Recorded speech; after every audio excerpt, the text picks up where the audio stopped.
Welcome to Time for Hope, a faith-based mental health program. Join our host, certified clinical mental health counselor and Christian psychotherapist Dr. Freda Crews, and her guests as they discuss real-life issues and offer expert clinical advice and solid biblical application for any and all life situations. Now, here's the host of Time for Hope, Dr. Freda Crews.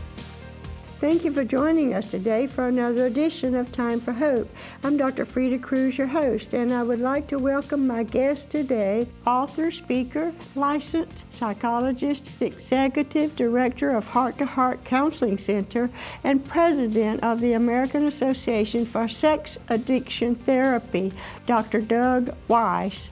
Doug has written a book titled Emotional Fitness, subtitled From Challenge to Champion in 60 Days, from which he and I will be sharing insights today. Everyone has an unlimited number of emotions, but few have been trained to identify, choose, communicate, and master them. As Doug and I discuss the steps to becoming emotionally fit, our desire is that you will find a pathway to a much freer life. Stay with us as we travel down this pathway to emotional fitness. And Doug, I have no problem understanding how and why you wrote this book, since you are a psychologist. And as a psychologist, as I have been as a counselor, we deal with emotions. Every day. Every day. Every day. So you start out with asking the question, what is emotional fitness? Because I named some of the things even in the intro that could fit into emotional fitness or unfitness as far as that goes. Yeah, because there's not a place. I mean, where do you get trained to do emotions? High school? College? I got 4 degrees. No one taught me how to identify and communicate feelings.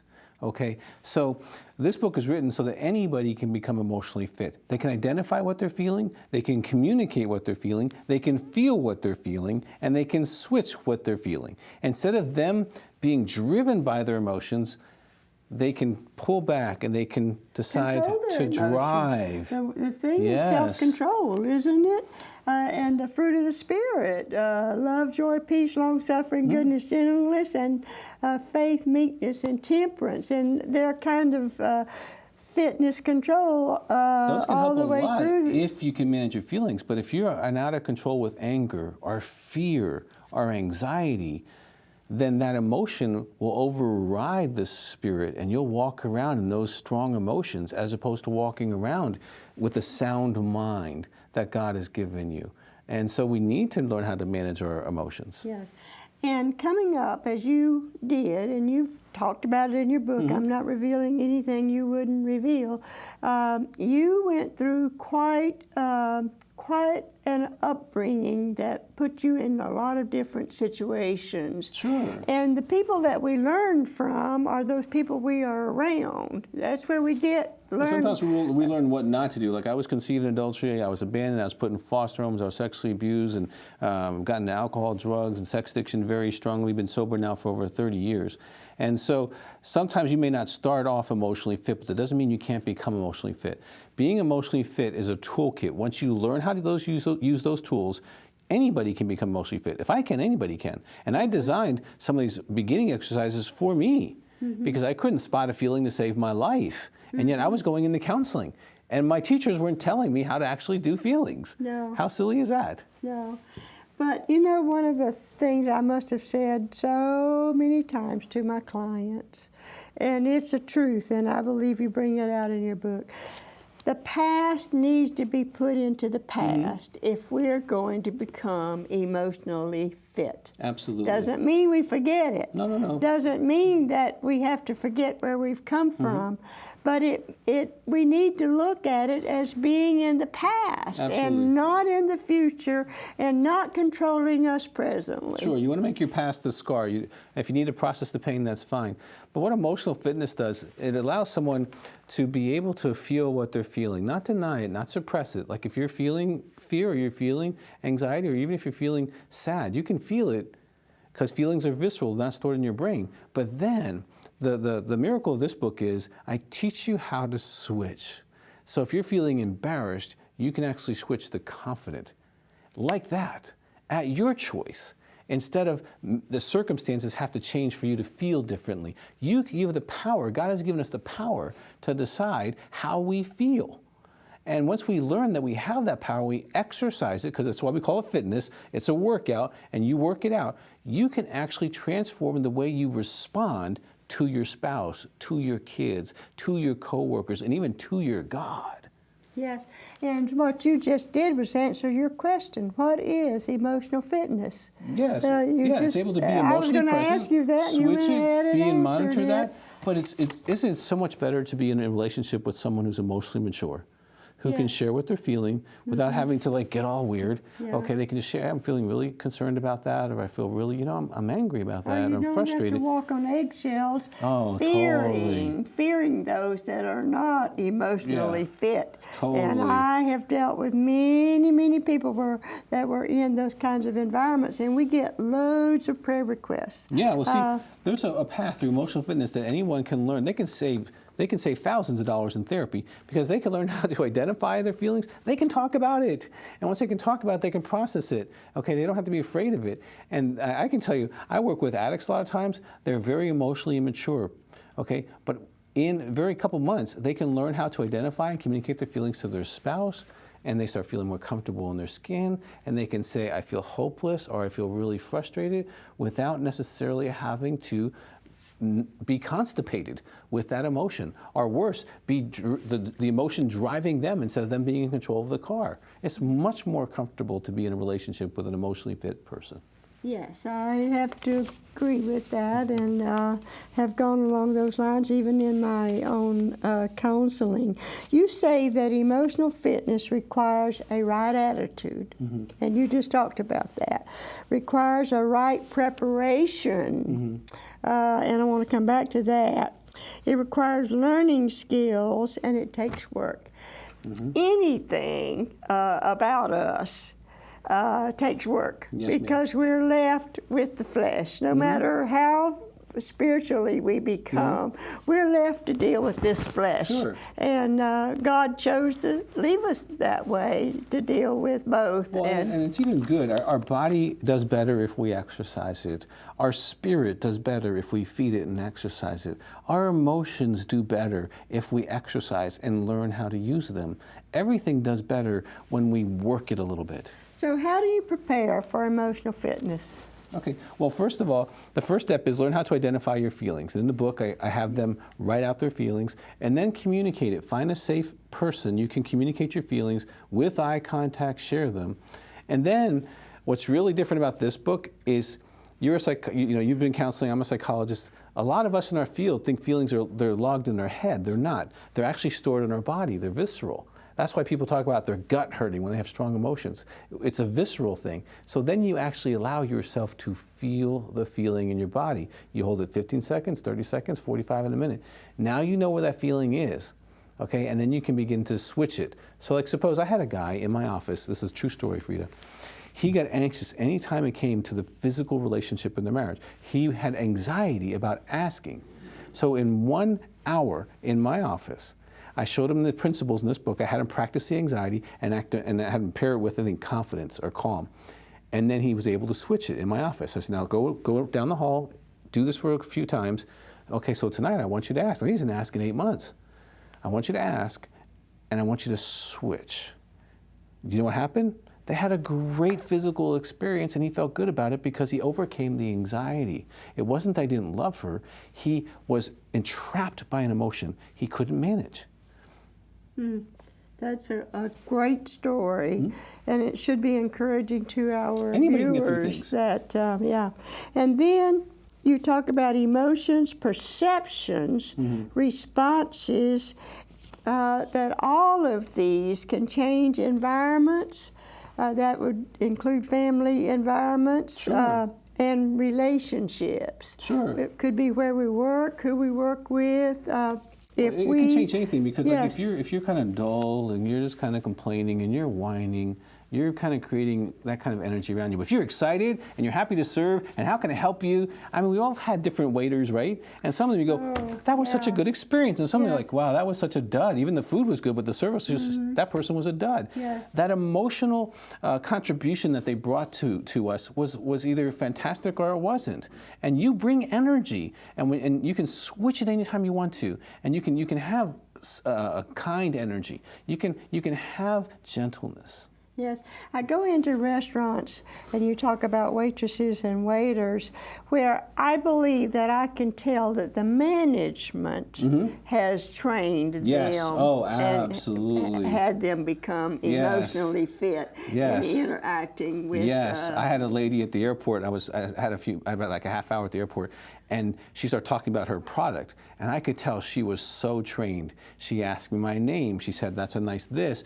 I could tell the skills she was using, and I was noticing, like, wow, this person is really skilled. But she had an emotional confidence about her because of the training. You're right. Okay. Let's go out on this. They're telling me we're going out on a break. Okay. That feelings are not factual nor truth. I can't wait to discuss that when we come back, because they're Well, not. that's where the heart of this situation lies, right? It is time for a break, and we'll be right back.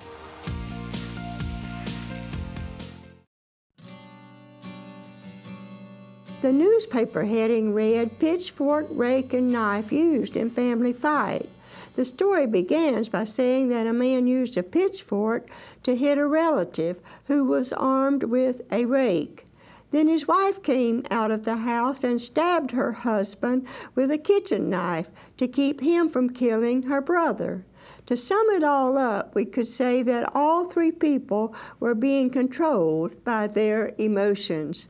Let's name the emotions that propelled these relatives to turn on each other, behaving like wild animals instead of the humans they were. The incident started with an argument over a loud muffler, which apparently agitated the brother-in-law. As the argument escalated, family insults were hurled at each other, arousing shame and anger that erupted into the fateful fight. As each grabbed a weapon to defend himself, the fear of dying would have kicked both of them into survival mode. The wife, fearing for the life of her brother, attacked her husband while he was trying to choke her brother to death. So, we have the emotions of agitation, shame, anger, and fear, leaving a man in custody, charged with assault and battery with intent to kill. None of the four emotions mentioned are bad emotions. All of them can serve a positive purpose in our lives. The magic word is control. The same Creator God who gave us emotions equipped us with the mental capacities to control them. Let's replay the scene. The agitated husband could have chosen to ask himself how he should approach his brother-in-law about the loud muffler. Speaking in soft tones, he could have expressed his dislike for the noise and explained that it was upsetting him. If this did not work and the brother-in-law started with the familial insults, the husband could have told himself it was not worth a fight and instead have taken a walk to cool down. If it was his house and his in-law continued his disrespectful behavior, the husband had the right to ask him to leave. And if he refused, he could have called the police. This response would have been employing emotions fueled by the Spirit of God, including love, patience, kindness, gentleness, and self-control. The reward, the husband would be a free man today.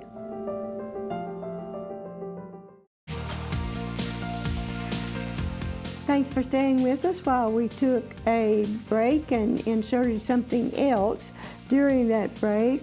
And we're ready to turn back to Dr. Doug Weiss about his book, Emotional Fitness, From Challenge to Champion in 60 Days. And that's kind of interesting, Doug, that you put it sounds like It's doable. Something they say on TV. Absolutely. That this can happen in a certain amount of time, that can happen. Advertising something. It works, though. If you actually do it, you will be transformed. Yes, okay. We went off with me asking you or wanting you to talk about feelings are not factual nor truth always. Sometimes I think our feelings are truthful, and that upsets us, that gets us emotionally unstable, as it were, when our feelings are telling us the feelings truth. are a great way to interpret your environment, interpret relationships, interpret what's going on, but they're not always accurate. You can feel poor and be rich. You can feel fat and not have gained a pound. You can feel low self-esteem and it's not true. You're worth Jesus dying for you. You know, feelings are not fact and they're not truth. Truth is a person. His name is Jesus. That's truth. Okay? If I'm feeling maybe a feeling, that doesn't mean that it's true. And that's where some people get really out of control, is they believe their feelings are true. This is what you feel this way. I'm responding to you because I'm telling you what you think, and this is the way I feel about what you think, and I even ask you what you think or feel. And so we need to be careful that we are in control of our feelings and that we can even question our feelings. Like, should I feel doubt? Why? I don't need to feel doubt. It's not real. Mm-hmm. I mean, yes, there's things going on in the world, but I'm probably going to drive to work okay today. Mm-hmm. But what about someone that is experiencing sexual anorexia from their spouse and their feelings tell them that something is wrong? Oh, your intuition you should listen to and check it out. If you're living in an intimacy anorexic relationship, you feel married alone, they're busy, they're blaming you, you feel criticized, you're going to feel those feelings. And then ask yourself why you're feeling those feelings. And maybe you really do feel alone in the marriage. And I would seek, if it's intimacy anorexia, get help because that's very painful. But your feelings do give you information, but not all the information is true and factual. Anger is another thing that can make us feel all kinds of things that could be true or not true. Absolutely, and this is what's really helpful. If you have someone who's out of control, whether it's anger or fear or low self-esteem or shame, they can learn how to manage your anger. I had a client who anger was one of their issues. I had them do the exercises in emotional fitness, and they were able to switch from anger to calm at will. I saw those things that you had outlined about the calmness, the frustration, that you have in your book, and I want to make sure that our viewers know this book is available. Oh, absolutely. And that we're only touching the high spots and that there's a lot more to be found. Well, we're talking about the workout. They actually have to do the workouts to get it, okay? So that they every day they can do it. If they do that's it, going to happen. That's right.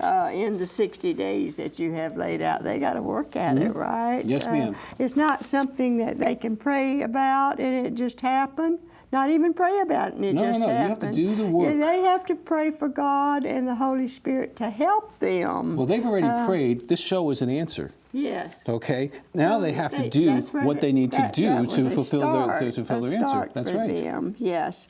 And much of this we've covered. I want to go down to communicating our feelings. A husband and wife, we call it the big C. Communication in a marriage. And how to learn to communicate with one another. And that certainly involves our emotions and what we're feeling. It does if you're good at communicating feelings. If you're not good at communicating, you're going to communicate anger, or you're going to sit down and be silent and sit in front of a TV or something, or a telephone screen. If you know how to communicate your feelings, you can say, no, I really felt disappointed when this happened, or I felt so excited when our son did so and so. And I can share my feelings with you like that because I learned how to do it. Now, a lot of people are emotionally constipated. They just have their feelings pile up until they have a big old fight and they're up to 2 or 3 o'clock in the morning. Where if they would have, I share 2 feelings with my wife every single day. Every single day. We share 2 feelings, 2 praises, and prayer. Every day, because the discipline of sharing feelings makes you ready for when you really need it. When you get that phone call, when life happens to you, you can say, I'm really feeling injured. I'm really feeling concerned. I'm grieving. Yes. I'm grieving over something that has taken place or is taking place in our marriage. And you can share your feelings together, and you can pray more intelligently. You can be closer, because if I can share my feelings with you, we're heart to heart. We're connected. Okay? If we're just talking about did this get done, that get done, we're in a functionship. If I can share my heart, we're in a relationship. And that's a big difference. Yes, it goes a lot deeper, doesn't it? Yes, ma'am. It goes a lot deeper. And then there are those, but you say to communicate our feelings, we have to have the right person or be in communication with the right person. And also, we must be honest with ourselves and with them. Yes, and take the blame if it comes out that we're to blame. We all make mistakes, and it's okay to say I'm sorry. Yeah, it's okay to say I'm sorry or I'm wrong. How awful is that, right? And then you talk about externalizers,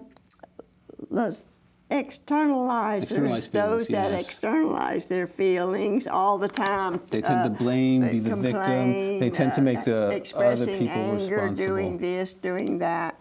And then you talk about those that are all tied up with their emotions and they're internalizing. Yeah, you can too tight. Thinking that they're an object and not a person, and an object of this and an object of that, and so on and so forth. What about roadblocks to emotional fitness? You want to get into some of those? You know, if you've been abused, you've been abandoned, you've been neglected, you've been scarred in some way, you're going to have to do some anger work and unclog that, and then do some unchaining. You're going to have to do some forgiveness. Okay? Now, as counselors, sometimes we tell people to forgive without letting them have the freedom to do the anger they need to do. Let them do the anger, and then let them do the forgiveness. Jesus cleansed the temple before he said, Father, forgive them, in every gospel account. Okay? So it's okay for them to have that anger and express it. But sometimes those things can keep you clogged up. Once you unclog them, like I had several people in the last week do intensives in our office, they did some anger work and they were able to go back into the relationship. They discharged the rage and able to go back in.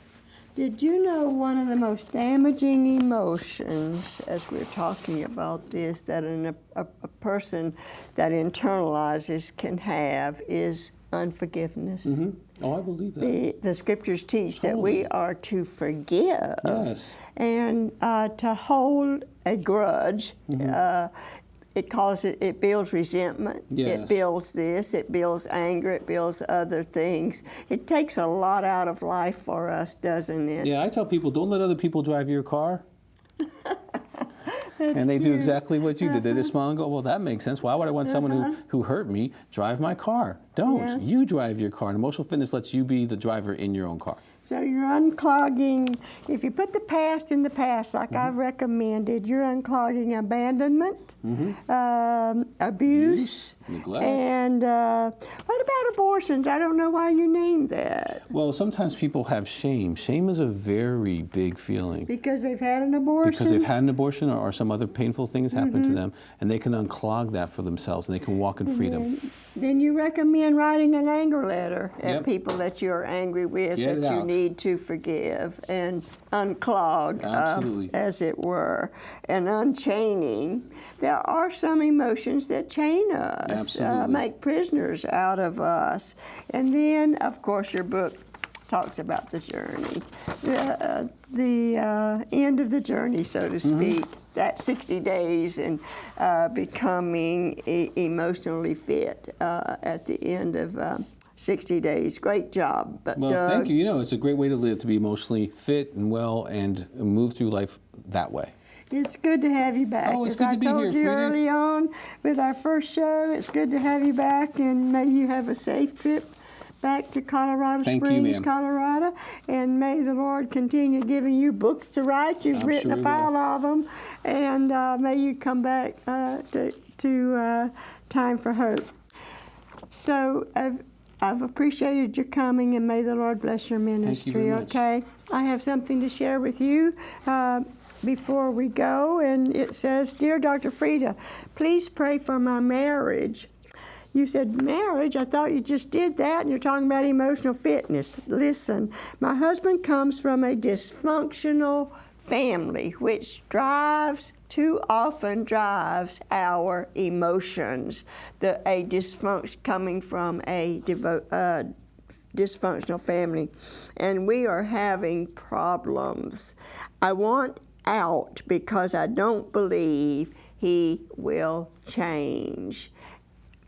I feel stuck. I have no money and cannot work. And when we were talking about sharing and communicating our feelings, this viewer has done some of that, which is good for them, even if they just write it to us or call it in. And then we take it to God in prayer, every prayer request that comes in. And we do pray that, and we know God hears. And we know that he will, if this viewer will allow him to intervene and help unclog his the emotions involved and so forth. No, it was a woman and not a man that wrote this. She says her husband comes from a dysfunctional family. So, and then I have one that encourages me. Dear Dr. Freda, I enjoy watching the Time for Hope TV program. I love your guests, and so do we, just as Doug today, one of our favorites. And the books you offer are wonderful, and that's why we offer them. You may never find them otherwise if we don't offer them on Time for Hope. And if you have not shared your financial blessings with us as we carry on this ministry, I urge you to talk to the Lord about that, as to how or what he would have you do about helping us in providing for this ministry. And we're so thankful that it's spreading across the world.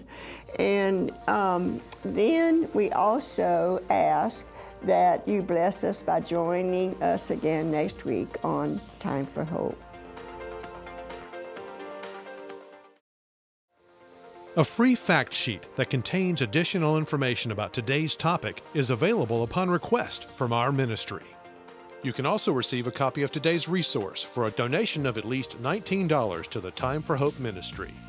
You may call us at 800-669-9133. Write us at Post Office Box 2169, Spartanburg, South Carolina, 29304. Or visit our website at timeforhope.org. When you call or write, prayerfully consider a donation to our ministry.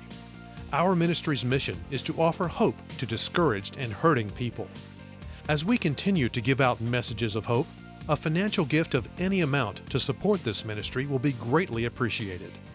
When you do this, you are joining us in offering hope to many viewers seeking help and hope for their situation. This will also enable us to inform and inspire some viewers to expand our mission, as they learn and in turn can minister more effectively to hurting people around them. To see this program again online, go to our website or search for Time for Hope TV on YouTube, iTunes, and Facebook. Join us next week on Time for Hope as Dr. Crews discusses another insightful topic. Until next time, have a great week. And remember, it is time for hope.